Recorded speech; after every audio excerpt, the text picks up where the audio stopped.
예레미야 6장 16, 21절입니다. 하나님께서 이스라엘에게 역사를 되돌아보며 살 길을 찾으라고 권면하십니다. 너희는 길에 서서 보며 옛적 길, 곧 선한 길이 어디인지 알아보고 그리로 가라. 너희 심령이 평강을 얻으리라. 이스라엘은 지금의 길을 버리고 생명으로 인도해 주던 옛 길을 찾아 그 길로 가야 합니다. 옛적 길은 출애굽, 광야, 가나안에 이르는 길을 가리키죠. 애굽을 떠나서 광야를 지나 가나안에 들어가는 길은 이스라엘이 하나님을 따라간 길이었습니다. 선한 길은 생명과 축복과 평강과 같은 선한 것이 주어지는 길이죠. 하지만 오래전부터 이스라엘은 하나님의 권면을 단호하게 거절했습니다. 지금의 길이 선한 길이고 가나안의 물질적인 삶에서 평강, 쉼터를 찾았다고 생각했습니다. 그들은 옛적 길을 찾아 되돌아갈 이유가 없다고 느꼈습니다. 하나님께서 파수꾼, 예언자를 세워 나팔 소리를 들려주셨지만 그들은 귀를 막고 듣기를 거절했습니다. 평강 선포에 길들여진 귀는 회개를 외치는 파수꾼의 경고를 듣기 싫은 소음으로 여겼습니다. 하나님께서 나라들과 땅을 정인으로 부르시고 하나님 말씀 듣기를 완강하게 거절한 이스라엘을 재판하십니다. 모든 민족이 알도록 이스라엘에 대한 편견을 공개적으로 선포하십니다. 판결은 징벌보다 그 원인에 초점이 맞춰집니다. 내가 이 백성에게 재앙을 내리리니 이것이 그들의 생각의 결과라. 그들이 내 말을 듣지 아니하며 내 율법을 거절하였음이니라. 하나님께서 이스라엘에게 재앙을 내리시지만 다른 한편으로 이 재앙은 유다가 자초한 것이기도 했습니다. 유다의 잘못된 생각이 자라나서 결실한 악한 열매가 재앙입니다. 그들이 하나님 말씀을 거절하고 자기의 생각과 계획에 따라 살았기에 그들에게 재앙이 임하게 됩니다. 불순종의 씨를 뿌린 이스라엘은 재앙의 열매를 거둡니다. 동사 듣다와 17절 파수꾼을 함께 고려할 때 내 말은 파수꾼, 예언자들을 통해 선포된 하나님 말씀을 가리키는 것 같습니다. 문맥상 제의적 경건을 비판하는 20절은 그들의 생각의 결과에 구체적인 예에 해당합니다. 시바에서 들여오는 값비싼 유향과 먼 땅에서 가져오는 귀한 향품으로 분향한들 하나님께서 좋아하시겠는가? 기름지고 풍성한 번제물과 희생제물에 하나님께서 배부르시겠는가? 귀하고 값진 예물과 풍성한 제사가 그분의 말씀과 율법을 대신할 수 없습니다. 말씀에 순종하지 않는 자들이 드리는 예물과 제사는 하나님과 상관없는 저들만의 행사에 불과합니다.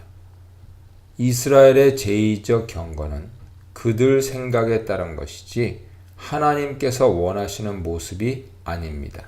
하나님께서 이스라엘에게 원하시는 것은 옛적 길을 찾아 그 길을 가는 삶, 곧 그분의 말씀과 율법에 순종하는 삶입니다. 여기서 유향은 제사 때 피우는 거룩한 향을 만드는 주 재료이고 향품으로 번역한 카네하톱은 창포나 향초 줄기를 가리킵니다. 유향과 향품은 모두 먼 곳에서 들여오는 귀한 수입품이었습니다.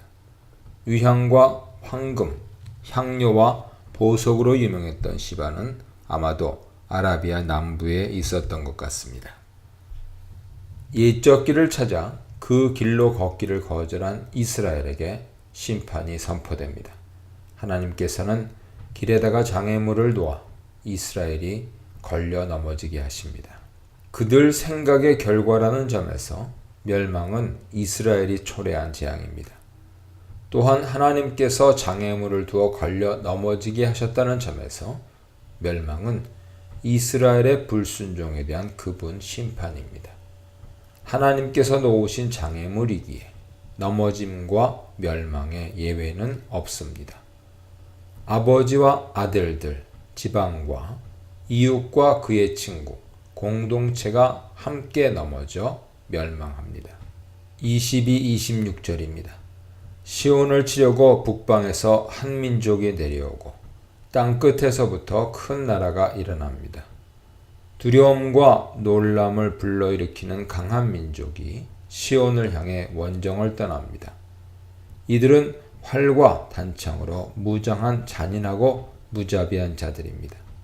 이들은 바다가 포효하듯 함성을 지르며 말을 타고 급히 달려옵니다. 시온 주민은 북방에서 무서운 적이 내려온다는 소식을 듣는 것만으로도 힘이 빠져 손이 축 처지게 됩니다. 시온 주민은 마치 해산하는 여인처럼 공포에 사로잡혀 자신들을 죽은 모습과 같이 여깁니다.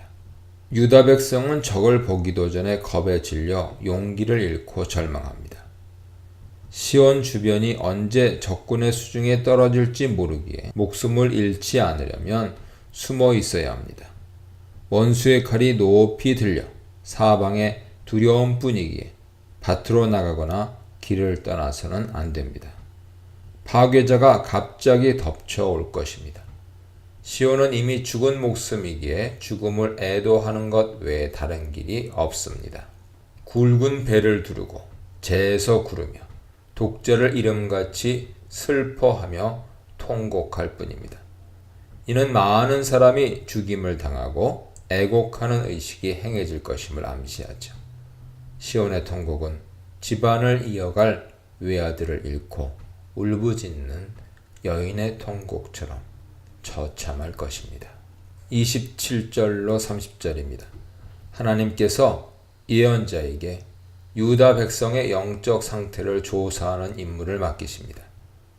내가 너를 내 백성 중에 시금자와 검사자로 세워 저들의 길을 살펴 시험하게 하였노라.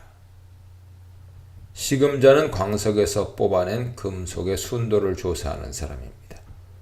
예언자는 시금자로서 하나님 백성이 바른 길을 가는지, 그분 말씀에 순종하며 율법을 따라 사는지를 살펴 조사해야 합니다. 본문에 따르면 2장에서 6장에 수립된 고발의 말씀들은 예언자가 시금자 임무를 수행했음을 보여줍니다. 시금자 예언자는 그 기능에서 파수꾼 예언자에 가깝습니다. 개역개정의 번역에 따르면 28절로 30절은 맡겨진 사명에 따라 조사를 수행한 시금자 예언자의 보고로서 그 결과는 아주 부정적이죠. 그들은 다 심히 반역한 자며 비방하며 돌아다니는 자며 그들은 녹과 철이며 다 사악한 자라.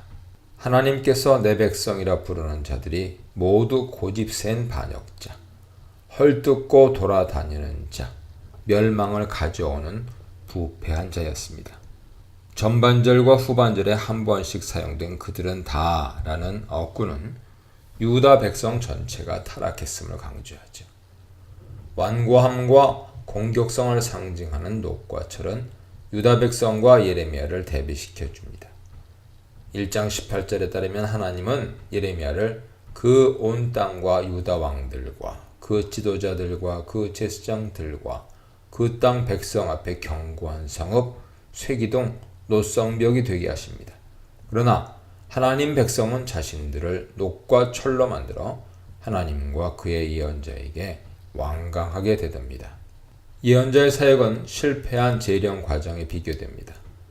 풀무에 광석을 넣고 화학물질을 첨가한 후에 불을 지피면 불순물이 제거되고 순수한 은이 남는데 풀무불을 더욱 세게 지펴 뜨겁게 해보았지만 금속과 불순물이 나누어지지 않았습니다. 이스라엘을 다시 깨끗하게 하려는 하나님과 예언자의 노력이 결실을 보지 못하고 실패했음을 비유하죠. 예언자는 강도를 높여가며 이스라엘 부패를 고발했지만 어떤 긍정 반응도 얻어내지 못했습니다. 하나님은 사랑의 매를 들어 치셨지만 이스라엘은 깨닫지를 못하고 더욱 완고하게 저항했습니다. 풀무불에 들어갔지만 은을 뽑아내는데 실패한 광석이 쓸모없는 돌로 버려지는 것처럼 경고의 말씀을 듣고도 죄악에서 떠나기를 거절하는 이스라엘은 버려집니다. 하나님께서 당신의 율법을 버린 이스라엘을 버려 내버린 은이 되게 하십니다. 위선과 외식의 길을 걸은 이스라엘, 행한 대로 돌려받을 이스라엘, 쓸모없는 은으로 드러난 이스라엘에 대해 묵상해 보시기 바랍니다.